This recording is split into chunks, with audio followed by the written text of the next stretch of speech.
Antes de entrar en el tema de las cardiopatías, quería primero comentarles un poco o acercarlos a lo que es el sentimiento ese de mamá. Recibimos esa noticia tan esperada para muchos. Hay mamás que posiblemente por su juventud o por situaciones difíciles de la vida, pues no esperan con tantas ansias un bebé como las que sí nos preparamos y estamos ansiosas de quedar embarazadas, pero de igual manera para una o para la otra, la llegada de un bebé representa muchas alegrías, nos llena de muchas ilusiones y nos hacemos tantos planes y sabemos lo que es esa noticia tan emocionante y le queremos contar a todos y compartir con todos pues esa alegría y sentir ese bebé creciendo de dentro de ti y empiezas a hacer tantos planes bonitos como se llamará, cómo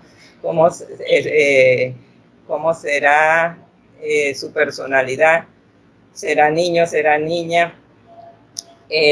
Empiezas a pensar, incluso a proyectarte a cuando esté grande, qué será, será ingeniero, será arquitecto, será, qué será, y si se parecerá al papá o a los abuelos, y piensas en tantas cosas, pero nunca te pasa por la mente que esa situación podría cambiar drásticamente. Esperas a un bebé sano, esperas tantas cosas bonitas, te preparas con chocolate, con el arreglo de la puerta del hospital y tantas cosas que preparan ahora que a mí me da terror cuando veo a las jóvenes ahora que exageran en la decoración y en los arreglos para la llegada del bebé, y siempre les pregunto, ¿y ya te hiciste la ecografía fetal? ¿Ya sabes si el bebé viene bien?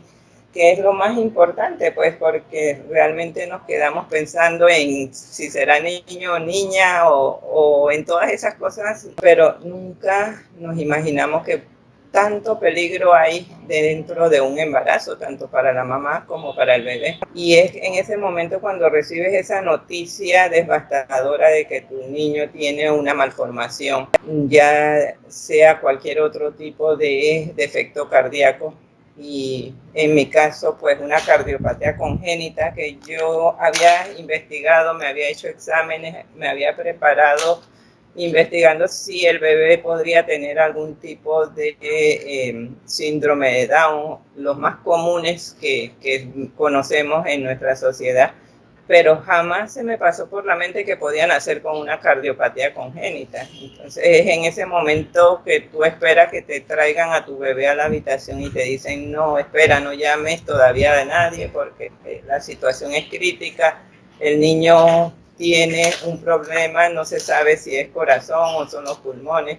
Entonces todo el mundo se te cae encima. Es como entrar en un estado de shock que no sabes qué vas a esperar. Te dicen que tu niño tiene una cardiopatía congénita compleja y que la vida de él depende de acciones prontas.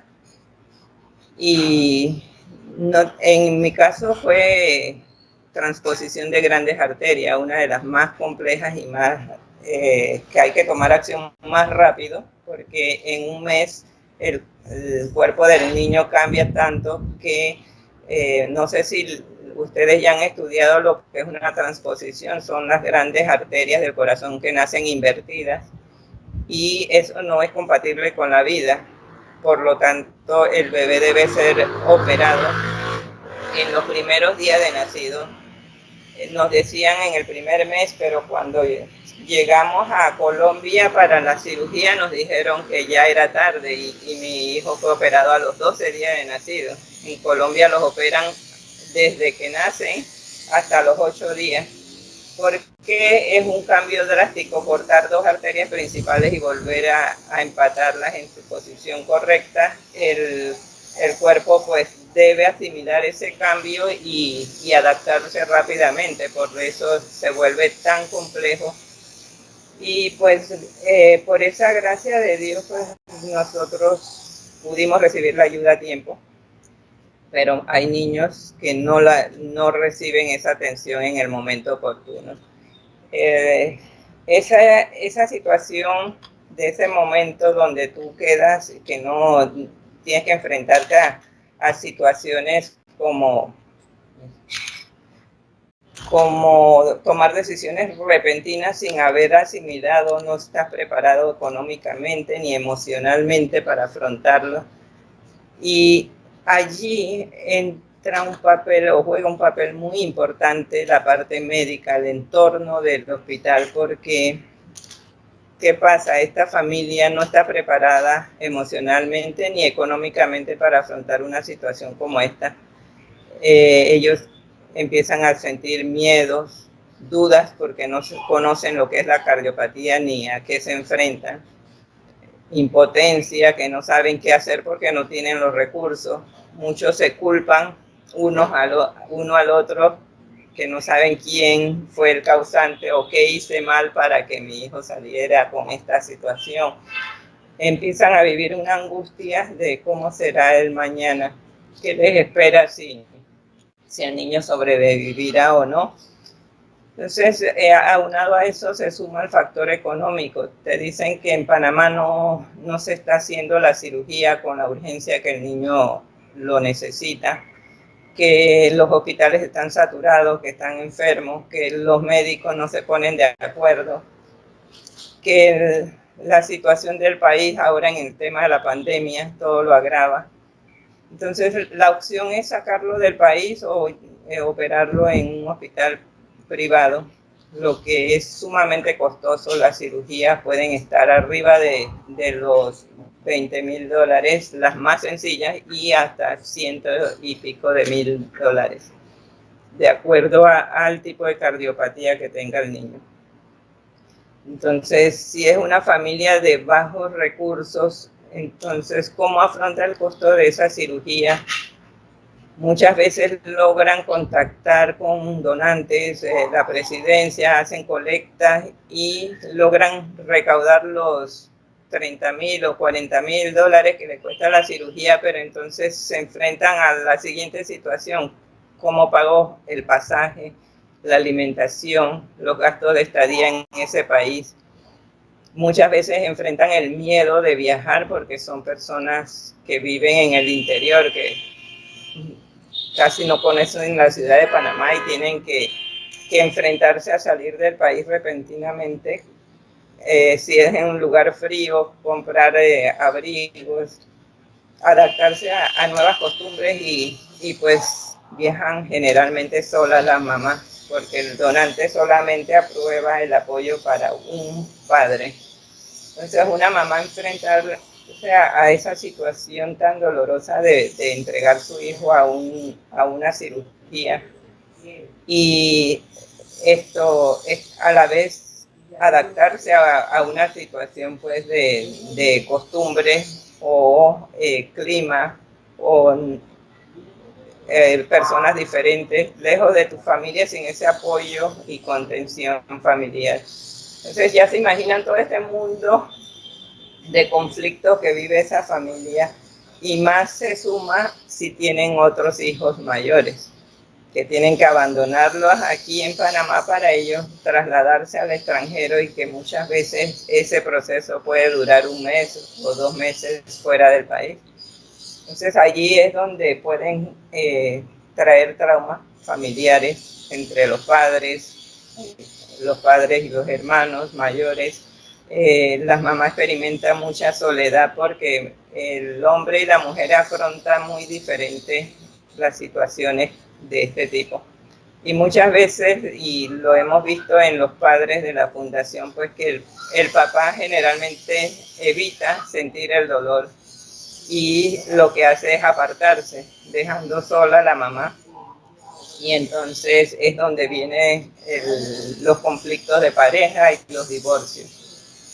Entonces, conociendo esta situación y el impacto que causan estas familias, es donde nosotros sentimos que el cuerpo médico, no solo decimos los médicos, allí entran enfermeras, los terapeutas, incluso hasta el que limpia, porque a mí me pasó que hasta un saludo emotivo, una oración de la aseadora en la entrada del cuarto de intensivo significaba mucho para mí. Era un aliciente el que ella te recibiera con una sonrisa y un saludo, ya tú sentías que era un mensaje de Dios que te llenaba de esperanza. Cuando pasabas al siguiente paso, estaba la enfermera y la enfermera te dice: buenos días, mamita, todo está bien, su hijo pasó bien la noche y está esperándolo, y ya tú vas bajando el estrés, te lavas las manos y te preparas ya con menos angustia a llegar a ver a tu bebé que está todo entubado y lleno de cables. Pero ya lo ves así, pero ya no sientes esa ansiedad y el impacto no es tan grande, porque todas esas personas que te recibieron desde un inicio te fueron dando un mensaje de Dios, que todo está bien. Entonces te aferras a esos aparatos donde aprendes a ver que el niño va mejorando con cada frecuencia cardíaca o cada movimiento de esos aparatitos, te da esperanza de que el niño va evolucionando bien. Entonces esta es la parte que quería resaltar un poquito más, porque como sé que ustedes son futuros profesionales de la salud, empiecen a desarrollar desde ahora esa sensibilidad humana y empatía con esa familia. No solo hablo del tema de cardiopatía, de cualquier otra enfermedad, porque en el hospital tú vives y conoces tantas situaciones, y como lo dijo la profesora al inicio, muchas veces el personal de la salud que trabaja directamente con los pacientes a diario ve tantas situaciones difíciles, no sé qué pasa, pero se van poniendo como una coraza donde no son malas personas, pero van sintiendo como que es normal el sufrimiento. Entonces, no, a veces tal vez para no afectarles a nivel personal, bloquean esos sentimientos y a veces son muy duros en la forma de comunicar las cosas. Sí sabemos que la cardiopatía es grave. En mi caso, mi hijo tenía un 50% de probabilidades de salir vivo de esa cirugía. Más sin embargo, yo entré con un positivismo, porque el médico que me dio la noticia me dijo: bueno, la situación es grave. Aquí en Panamá no se hace ese tipo de cirugía porque no tenemos experiencia. Es una de las más graves, pero hay países que sí lo hacen, hay estas opciones. Entonces, el que te den esa información ya te da como una esperanza, porque no te dejan de que ya el niño no tiene esperanza, aquí en Panamá no hacemos nada, y ve a ver qué hace con tu hijo, llévatelo a la casa y disfrútalo, porque él no va a vivir más de un mes. Esa noticia te impacta y te desgarra, te puede desplomar emocionalmente, puedes afectar incluso a toda la familia si tú das una noticia tan fuerte en una forma inhumana, podría decirse. Sí, es el Porque cómo se dicen las cosas también. exacto, ¿cómo se dice? Porque a mí me la dijeron dura y real, pero yo no la sentí negativamente. Sí. Aquí una de las muchachas tiene una pregunta, mi estimada Eli. Ajá. A mí me gustaría saber, no sé si lo mencionaron, ¿en qué se basa que en otros países realicen la operación más temprano y acá demoren un poco más de tiempo en hacerla? Perfecto, eso es muy importante. En Panamá, primero que nada, somos nuevos haciendo este tipo de cirugía. Antes no había experiencia por parte de los médicos. Había muy pocos cardiólogos infantiles y cirujanos cardiovascular que trataran a niños. En el periodo en que mi hijo nació, hace 14 años, era muy poca la cirugía de cardiopatía que se realizaban por ese tema de la experiencia. Lo segundo es lo que es la infraestructura y el equipamiento. Esos niños cuando salen de la cirugía, prácticamente que su corazón lo detienen y vuelven a arrancarlo. Entonces ellos vienen con una batería de equipos, oxígeno, transfusión de sangre, equipos que ven la frecuencia cardíaca, que si el otro, el respirador, el drenaje, y entonces todo eso es lo que permite que el médico pueda ir dándole un seguimiento al postoperatorio del niño. Y muchas veces la cirugía sale muy bien, pero ellos fallecen en el cuidados intensivos porque en Panamá no tenemos una unidad de cuidados intensivos, especialmente en cardiología. Allí en la unidad de cuidados intensivos de ambos hospitales públicos, tanto el Hospital del Niño como especialidades pediátricas del Seguro Social, solo hay una unidad de cuidados intensivos donde se atienden no solo a los niños con cardiopatía, sino a todas las otras especialidades. Hay 6 camas acá en el Seguro Social y en el Hospital del Niño también son muy pocas las camas en intensivos, y muchas veces el niño con cardiopatía tú lo ves y él está estable, pues mientras su corazón esté activo, aunque tenga un defecto, el niño está estable. Entonces, al considerarlo que está estable, no es una urgencia. Se puede entrar en urgencia un niño con apendicitis, un niño con una neumonía, alguien que esté entre la vida y la muerte en ese momento, y eso hace la diferencia para un niño con cardiopatía, porque un día o 2 días que se pierda va deteriorando la calidad de vida del niño, y cuando él llegue a ser urgente, ingresa con un problema o una falla cardíaca, ya es demasiado tarde para corregirlo, y entonces se declara no operable el niño. Por eso es que los padres tenemos que actuar apenas recibimos la información y nos dicen el tiempo que necesita el niño para ser operado y que sea exitosa la corrección.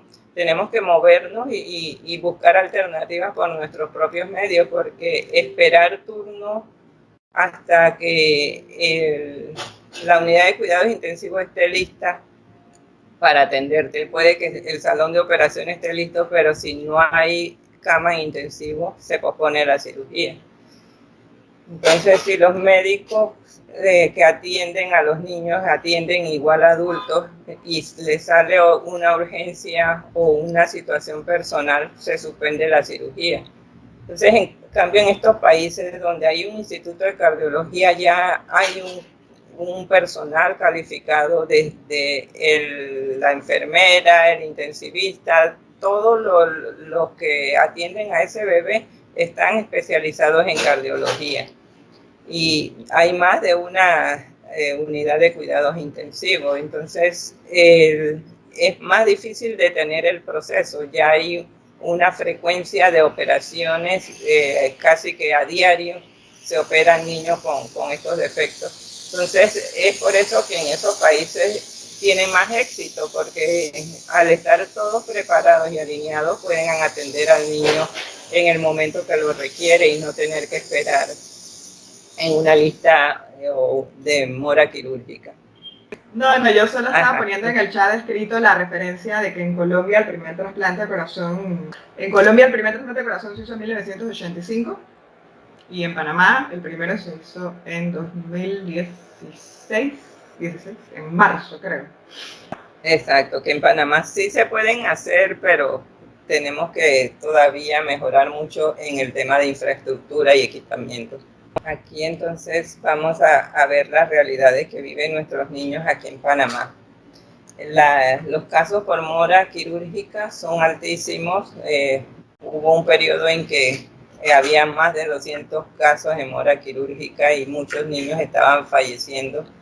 Y pues la fundación se activó y empezó a hacer campaña para concientizar y que el gobierno tomara acciones sobre esta situación, porque es triste ver que el 25.1% de estos niños muere sin llegar a ser intervenidos. Y pues hay una duplicidad de esfuerzos en cardiología infantil. Tenemos muy pocos médicos, pero se duplica el esfuerzo teniendo dos programas de cardiología, uno en el Hospital del Niño y otro en especialidades pediátricas del Seguro Social. Y no me gusta hablar de esto tan radicalmente, pero pues siento que falta un poco esa voluntad humana y profesional, porque muchas veces está en manos nuestras, pero cada uno se tira la bola al otro, como decimos en buen panameño, y siempre se culpa o al jefe o al compañero de por qué no trabajamos en conjunto o por qué el programa de allá es mejor que el de acá. Entonces son cosas tan vanas que al final los que sufren son los niños. Entonces, ¿por qué el Estado no toma las riendas de este programa y unifica un programa que se pueda llamar pues en un instituto de cardiología, un solo programa de cardiología que Panamá pueda ofrecer ese tipo de ayuda que dan en Colombia? Ahí en Colombia hay varios institutos de cardiología y en mi caso conocí la cardioinfantil de Bogotá y me sorprendió la efectividad y el profesionalismo que se maneja allí. Y yo me pregunto por qué Panamá, siendo un país que ahora se jacta de ser desarrollado dentro de la región, que se manejan tantos millones de dólares, ¿por qué no podemos tener un instituto de cardiología igual que tenemos un instituto oncológico dedicado a la segunda causa de muerte, cuando el corazón es la primera causa de muerte? Entonces, el problema no solamente está en niños, está en adultos. Y si sumamos niños y adultos, sí, es nuestra primera causa de muerte en Panamá. ¿Y por qué no contar con un instituto de cardiología? Entonces, es simplemente eso. Yo lo dejo allí porque ahorita es lo que se percibe, lo que la fundación, yo no soy médico, soy mamá, y veo todo desde el punto de vista de mamá, pero lo que yo percibo es la falta de voluntad. Y no podemos culpar a uno o al otro, es todo el sistema el que necesita un cambio. Y ese cambio lo podemos hacer cada persona. Y ustedes van a entrar a ese sistema en un futuro, entonces yo espero que ustedes hagan ese cambio. La esperanza nuestra está en la juventud. El tema de aquí les explico un poco sobre la discapacidad visceral porque es una de las poco conocidas y reconocidas aquí en Panamá. Nosotros hablamos mucho de discapacidad física y se han hecho muchas campañas de inclusión y de conocimiento, de sensibilización sobre la discapacidad física para integrarlos a la sociedad. Pero ¿qué pasa con la discapacidad visceral? Que son esas personas que por deficiencia en la función de alguno de sus órganos internos están impedidas de desarrollar su vida con total plenitud. Ellos, por su propia condición médica, muchas veces están incapacitados o hospitalizados y enfrentan diferentes tipos de rechazos en la sociedad, tanto a nivel laboral como escolar. Se les exigen y no se les da oportunidades de ellos pues integrarse y desarrollarse en su vida normal. Los pacientes con cardiopatías congénitas, ellos pueden no tener limitaciones intelectuales o motoras y llevar una vida dentro de todo normal. Tú los ves y si ellos no te enseñan su cicatriz, no puedes saber que tienen una condición porque ellos, si son operados oportunamente, ellos pueden crecer y hacer incluso actividad física. Pero hay niños que no son atendidos en el momento que lo requiere y por estar en una lista de espera se prolonga su corrección y pues ellos pueden tener retraso en el crecimiento y desarrollo, como es el caso de los bebés. Los bebés, esa condición les impide gatear y caminar a tiempo. Hay niños que llegan a los 3, 4 años y es donde están celebrando las mamás que están dando sus primeros pasos.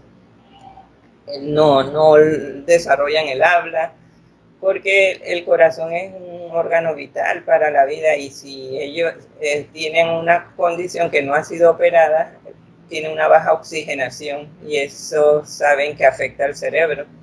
Entonces, esos niños sufren mucho porque al llegar a la edad escolar, ellos pues muchos no pueden ingresar al sistema escolar y si asisten pues tienen, es como esa bomba de tiempo, le llamamos nosotros, de que tanto los padres como los maestros le tienen miedo a cuidarlos, solamente, a veces dejan sola a la mamá porque incluso los tíos, los abuelos tienen miedo que le pase algo al niño, entonces nadie se los quiere cuidar. El niño por esa condición empieza a desarrollar problemas respiratorios. Ellos padecen mucho de neumonía y con estas neumonías que tienen muchas hospitalizaciones y muchas veces fallecen por la neumonía o por un reflujo y no se diagnostica que murió por una cardiopatía porque son consecuencias de su propia cardiopatía. Entonces ellos empiezan a tener bajo rendimiento escolar, déficit de atención y limitación física. Por ejemplo, en dar educación física, cuando son hospitalizados tienen muchas ausencias escolares. Entonces, a veces si no se les comunica a los maestros, ellos no pueden tener esa sensibilidad y pues empatía con los niños. Entonces, es una lucha adicional que viven las mamás tratando de integrar al niño y que el niño no sufra esas consecuencias emocionales porque ahorita se ha enfatizado más en la pandemia que los adolescentes con cardiopatía pues han estado teniendo eh, amenazas o intentos de suicidio porque no se sienten integrados, no se sienten activos. Los niños o los adolescentes los rechazan porque no, tú te cansas o tú te puedes morir si haces esto, o mejor quédate allá tranquilo. Entonces ellos se sienten rechazados y poco incluidos. Entonces hemos tenido varios casitos que han intentado suicidarse ahora con la pandemia, pues que incrementó el tema de la depresión en los adolescentes con cardiopatía. Y pues ni se diga a los adultos, pues que ellos también empiezan a tener ausencias y bajo rendimiento en su trabajo por la fatiga o el agotamiento o las ausencias por enfermedades. Entonces, como les mencionaba, pues hay muy poca inclusión en este grupo a nivel laboral, educativo, en la salud, en la planificación de sus vidas. Entonces, allí ahorita en que estamos preparándonos para el regreso a clases, hay muchas mamás que se quejan que les cuesta mucho conseguir el certificado de salud de su cardiólogo. Y eso es muy importante para que admitan a estos niños en el sistema escolar, porque es allí donde la escuela puede saber si el niño puede estar con un grupo o no, o qué riesgos enfrenta la escuela ante una situación como esta. Entonces es bien importante que los médicos entiendan esta situación de sabemos que tienen mucho trabajo, tienen muchas obligaciones, pero debe haber como un proceso más expedito para que los padres puedan adquirir ese certificado del cardiólogo donde diga la situación o el resumen de lo que tiene el niño y pues que puedan presentarlo a la escuela. Nosotros en la Fundación hacemos muchas actividades para integrarlos y enseñarles a desarrollar sus habilidades porque todos sabemos que nacemos con múltiples habilidades todos tenemos muchos talentos, pero somos muy pocos los que las descubrimos. Muchas veces desarrollamos un solo talento y que, no, a mí me gusta hacer manualidades, pero si te pones a ver, tenemos un montón de habilidades que no desarrollamos porque nos quedamos cómodos con una que ya aprendemos y ya. Pero a veces hay que motivarlos y enseñarles a descubrir esas habilidades, y en la fundación hacemos muchos talleres, diversidad de talleres que mucha gente nos pregunta, pero ¿y esto qué tiene que ver con el corazón? Pero realmente nuestra función como latidos es lograr sacar esa fuerza que tienen tanto los niños como los padres para seguir adelante. Entonces les damos esas estrategias para que ellos descubran qué hacer, y no porque yo no juego fútbol no puedo hacer otra cosa, yo puedo también ser divertido en otras cosas, o puedo aportar a la sociedad desde otro punto de vista. Ustedes me paran. Aquí ya terminé de hablar sobre las cardiopatías y cómo impacta esto a nuestras familias, y ya entraremos en la parte donde les hablo quién es latido, quiénes somos latidos, cómo surgió y qué hacemos. Si tienen algo que comentar o preguntar. Ajá. Sí, perfecto. Hola, buenas tardes. Muchas gracias por la charla. Quería comentarles qué posibilidades hay o puede saber si el niño viene con alguna cardiopatía congénita de esta situación. O sea, esto solo se puede saber cuando ya el niño nace o se puede saber previamente, como hoy en día, ¿sí? Como hoy en día existen exámenes, por ejemplo, a ver si el niño viene con alguna otra circunstancia que no tome por sorpresa lo que usted acaba de decir cuando el niño nace. ¿Es posible saber? Sí, gracias a Dios y a la ciencia ya actualmente es posible saber en el embarazo si el niño trae una cardiopatía congénita. Claro que todavía siguen habiendo casos que son sorpresitas, ya sea por un error en la ecografía o por falta de experiencia del el médico, porque realmente los que hacen la ecografía son los obstetras, y si él sospecha algo, lo refiere a un cardiólogo, pero muchas veces puede como ser un poco invisible a esta situación, y entonces se puede pasar por alto, y entonces se enteran es cuando el niño nace, y muchas veces ni siquiera cuando nace, sino semanas después de nacido, porque no sé si ustedes habrán escuchado a sus mamás o a sus abuelas que hablaban del síndrome de la cuna, de muerte súbita en la cuna. Pues nosotros creemos que eso era una cardiopatía congénita. Los niños se quedan dormidos y pues el corazón se detiene por una cardiopatía, pero actualmente muy poco, hasta donde yo sé, se escucha sobre ese tema ya, porque se han empezado a mejorar las técnicas, y las ecografías fetales pues arrojan más temprano la condición de una cardiopatía, permitiendo que las familias puedan prepararse tanto económica como emocionalmente para enfrentar la situación en el momento del nacimiento. Voy a aportar algo aquí porque hay algunos tipos de cardiopatías. Por ejemplo, está el ducto arterioso persistente. El ducto persistente, para contestar la pregunta de la estimada Elena, creo que fue la que preguntó ahora, el ducto persistente no se puede diagnosticar desde, o sea, hay excepciones, no se puede diagnosticar desde el útero porque el feto tiene normalmente la comunicación entre la arteria aorta, ¿se acuerdan? Anatomía del corazón, y la arteria pulmonar tiene un conducto arterioso, o sea, un conducto que permite el paso de sangre, pero recuerden que los fetos no respiran por los pulmones.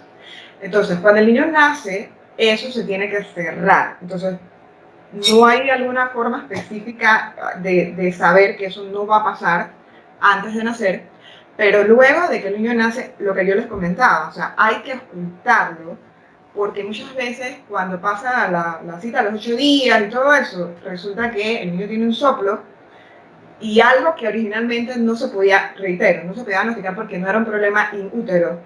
Resulta que si sigue abierto, eso sí es un problema. ¿Por qué el ducto es un problema? Porque el ducto te mezcla sangre oxigenada con desoxigenada de los pulmones y la aorta, o sea, de la pulmonar y la aorta. Entonces, esa no se puede diagnosticar in útero porque eso normalmente en los fetos está abierto. Y la otra es que en algunas ocasiones las comunicaciones entre las cámaras del corazón, acuérdense, el lado izquierdo y derecho, ellos en el vivo no se deben comunicar, pero en algunas ocasiones ese defecto no está totalmente cerrado, por lo menos en el CIA, que es comunicación interauricular, hay casos en donde eso no te da ningún problema. De hecho, hay una cantidad de gente que puede que tenga un soplo de nacimiento y nunca se entera, porque no da síntomas, porque no da complicaciones, pero sí es cierto que hay muchos defectos que se pueden ver dentro del examen de ultrasonido, afortunadamente. Ok, si no hay otra, entonces procedemos con Fundación Latidos. ¿Quiénes somos? Pues somos una organización sin fines de lucro cuyo objetivo principal es mejorar la calidad de vida de niños y niñas con cardiopatías congénitas en la República de Panamá. Y estamos formados principalmente por una red de voluntarios, entre los cuales somos muchos padres y madres de los niños que nacen con estos defectos. Hay parientes, amigos o personas simplemente que se conectan con nuestra misión. Y pues esto surgió por iniciativa de Nadia Quiroz, que fue nuestra presidenta fundadora. Ella fue una niña con una cardiopatía congénita muy compleja, donde a ella solamente los médicos le dijeron a su mamá que, bueno, llévate a la casa y disfrútala porque solo va a vivir, no va a vivir más de un año de su vida. Pero la mamá fue luchadora, buscó opciones y ella fue operada en diferentes países durante toda su vida. Nadia vivió 34 años, que fueron como si hubiese llegado a 100 años, porque ¿qué no hizo? Estudió varios idiomas, viajó, hizo, creo que fueron 2 o 3 carreras.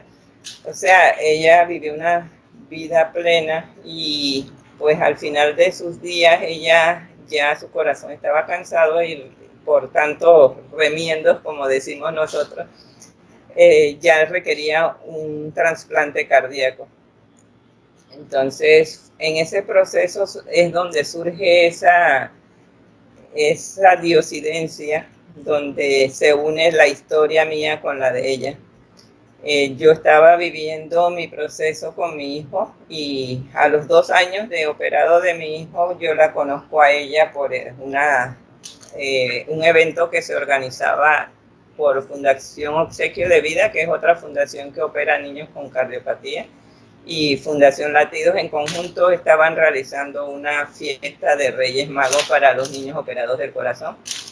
Y sin saber por qué, yo aparecía en una lista, me llamaron para invitarme a una obra de teatro.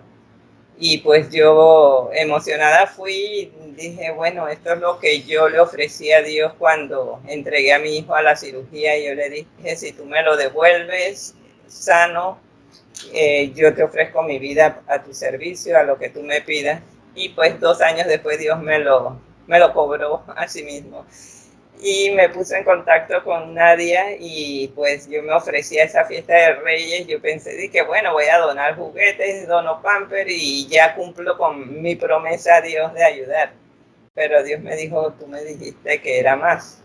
No era solamente eso, así que 3 meses después de conocer a Nadia, que estábamos visitando los hospitales y apoyando a los niños operados en el Hospital de Especialidades Pediátricas, ella me llama y me dice, tengo que hacerme un trasplante cardíaco, pero eso durante el proceso que tarda el esperar un donante, realizar la cirugía y la recuperación puede ser un año alrededor.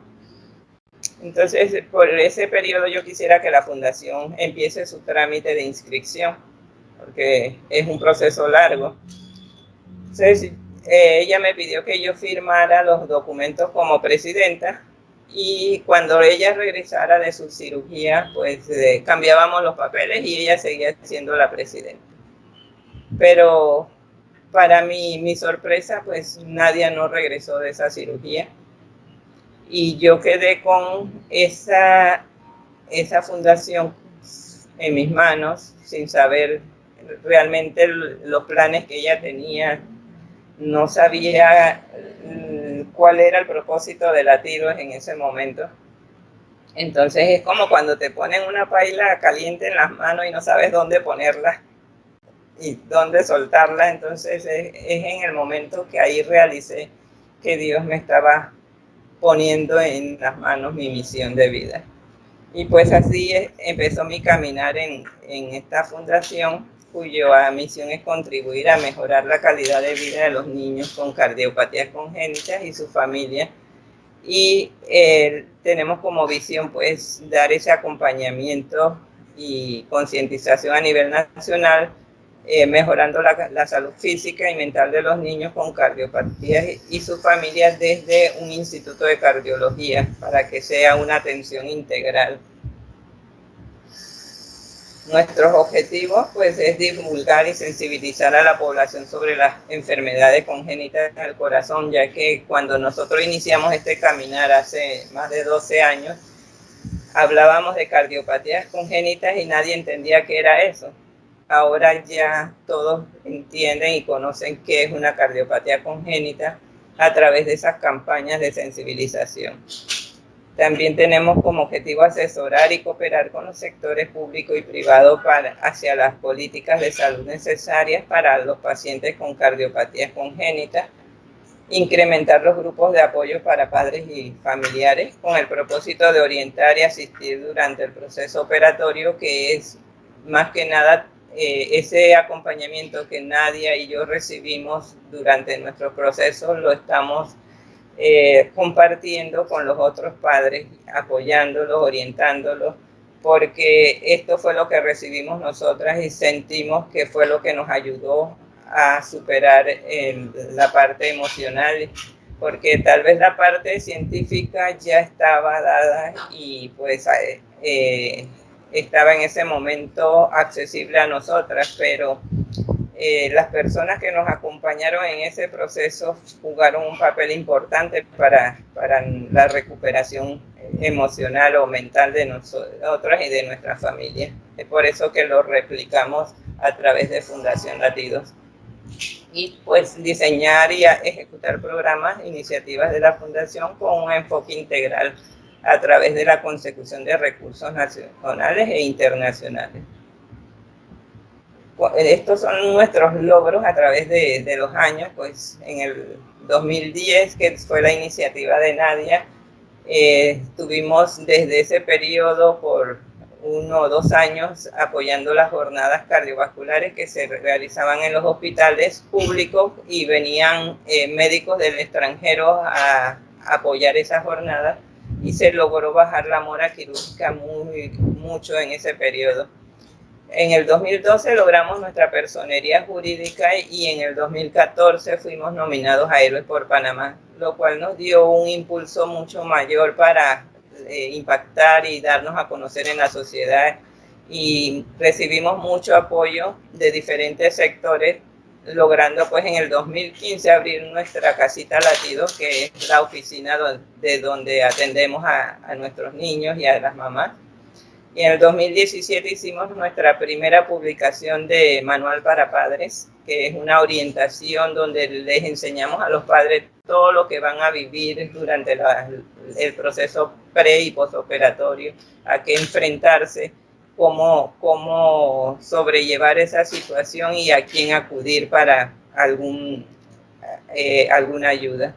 Y en el 2017, para poder bajar la mora quirúrgica, logramos hacer un convenio con un hospital privado donde los médicos panameños operan a los niños y pues nos hacían un precio especial para la fundación, y con eso pues hemos estado trabajando y dando otra alternativa a los niños para bajar un poco ese estrés o situación de tener que viajar. Entonces se les da la alternativa localmente. Entonces, en el 2018 también logramos que el gobierno nacional pusiera en práctica un plan de externalización de las cirugías debido al alto nivel de mora quirúrgica, y se enviaron niños a operarse al extranjero. Y en el 2019, este fue un gran logro, pues que logramos la sanción de la ley 77 o la ley Cardio, que fue impulsada inicialmente desde Argentina a todos los países latinoamericanos para que cada país tuviera una ley de protección a los niños con cardiopatías y se les estuvieran cubiertos hasta la edad adulta. Y Panamá fue el primer país en lograr que se sancionara. En el 2019 pues se inaugura la clínica de diagnóstico y se firma una alianza llamada Corazones Unidos. La clínica de diagnóstico consiste en un equipo de ecocardiograma y electrocardiograma que eso nos permite dar atención a los niños que no son asegurados o niños que de repente se daña el equipo en el hospital y nosotros podemos dar el soporte prestándolo o que el médico venga a la fundación.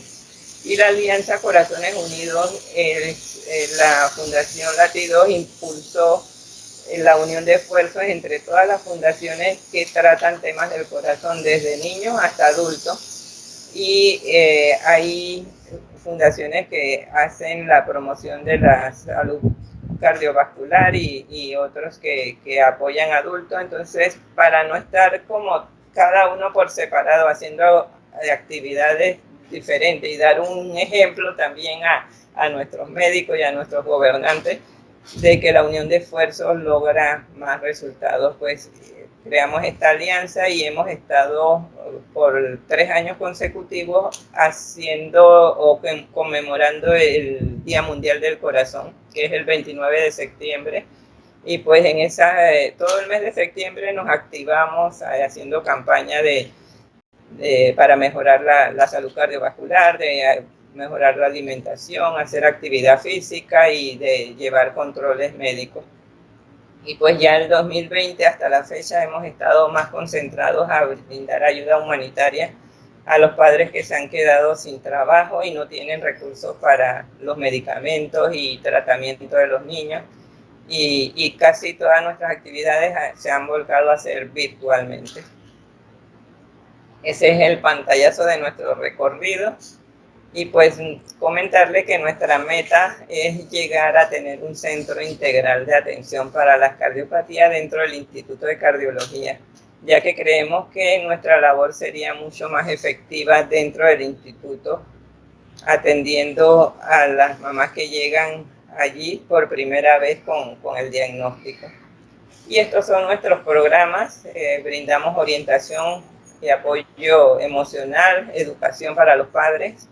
Muchas veces los niños son operados, pero en el postoperatorio se complican y pueden fallecer porque los padres no están conscientes de cómo brindar una buena alimentación, la higiene, las terapias.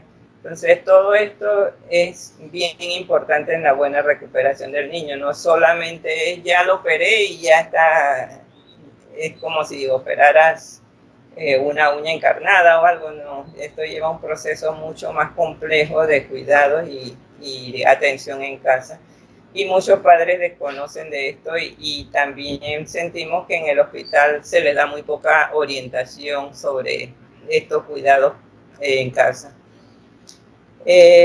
También hay niños que por falta de recursos económicos pues no pueden viajar, ya tienen el apoyo para la cirugía, pero no tienen para el pasaje, no tienen para el pasaporte, no tienen para la maleta. Entonces nosotros les brindamos ese apoyo económico para todas esas otros gastos que no le brinda el donante de la cirugía.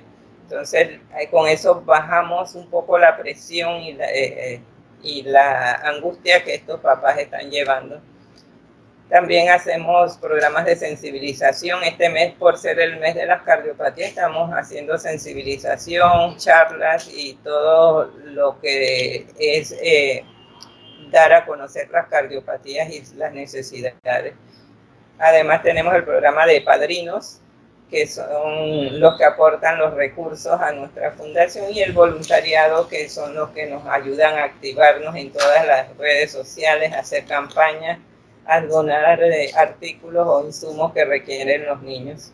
Cerrando, pues les dejo ese mensaje, pues desde Fundación Latidos no somos médicos, no somos especialistas, somos padres con niños con cardiopatía, somos gente con ganas de trabajar, y que creemos que la unión de esfuerzos es lo que va a ayudar a que podamos resolver los problemas de nuestra sociedad, porque trabajando así aisladamente no vamos a lograr nada.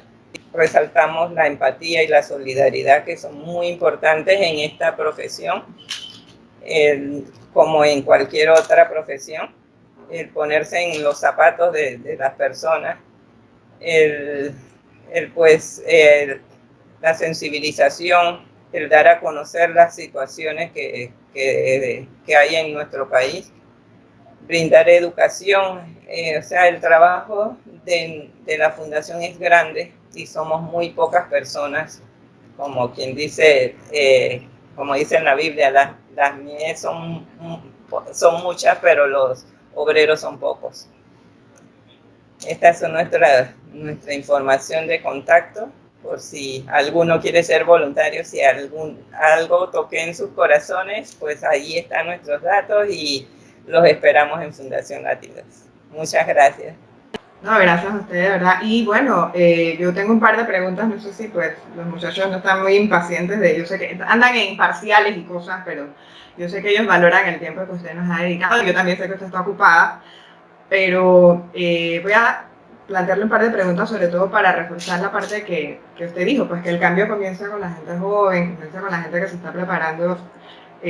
Yo tengo pues la suerte de haber sido parte del sistema de salud, pero ya yo no soy parte del sistema. Sin embargo, eso me da la perspectiva de que todo lo que usted nos está compartiendo es muy cierto. O sea, la profesión del médico, acá son la mayoría de estudiantes de licenciatura en nutrición y dietética que todavía no han decidido para dónde van. Yo siento que eso, como usted misma dice, la vida no se lo va mostrando, pues.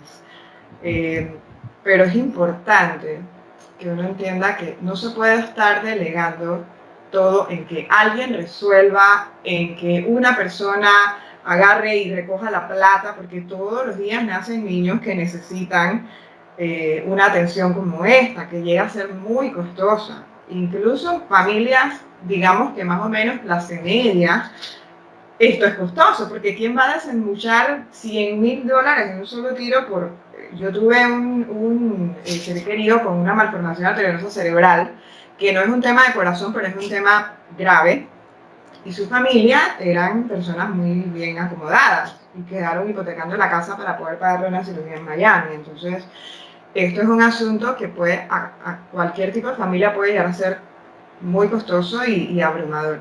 Yo quería preguntarle, en la parte relacionada con lo que usted menciona de cómo se pelotean la responsabilidad o las culpas en el sistema de salud, desde el punto de vista de los padres, ¿cuál es la tarea más urgente en cuanto a nuestro sistema actual? O sea, ¿cuál es la parte que usted siente que se podría hacer mejor y no se está haciendo? Sí, allí estoy como que me pones en una situación un poco difícil de decidir, porque creo que hay dos o tres partes que se conjugan, ¿no?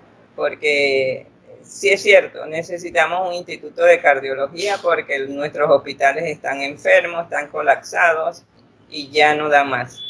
No solo es por cardiología, sino por todas las otras especialidades. Pero nos quedamos pensando, se abre el Instituto de Cardiología, se equipa, pero ¿qué hacemos si el personal no está preparado? Entonces, en este momento, mientras pasa el proceso de tener un instituto, o ya tenemos esperanza que se está construyendo una ciudad hospitalaria y dentro de esa ciudad hay un instituto, que esa ciudad hospitalaria lleva años y todavía no la vemos realidad, que hay un futuro hospital del niño que ya está en construcción y que también se dice que allí va a haber una sala de cardiología. Pero ¿qué pasa si tenemos esos espacios y tenemos todo listo y nuestro personal no está preparado? Es posible, sí, tenemos médicos preparados que pueden hacer la cirugía, pero es un grupo el que está operando. Y si de ese grupo uno de ellos se incapacita, se va de vacaciones o tiene cualquier situación, ya no se puede operar. Entonces, el tema con las enfermeras. La enfermera debe estar capacitada en cardiología para atender cuidados intensivos de cardiología. Pero, ¿qué pasa? Las enfermeras tienen un gremio aparte y entonces ellas deben rotar por todas las especialidades, entonces nunca se especializan en un tema. Entonces no trabajan en conjunto como un todo o hacia un solo objetivo, sino que cada gremio tiene sus propias estrategias, sus propias reglas. Entonces yo pienso que en este momento lo primero es sensibilizar a la parte humana, el desarrollar esa parte humana. Uno es desde la perspectiva esa humana, pues de sentirse, empoderarse y ser parte de la solución y no el problema. Y el otro sería la capacitación del personal que va a ser dedicado a cardiología.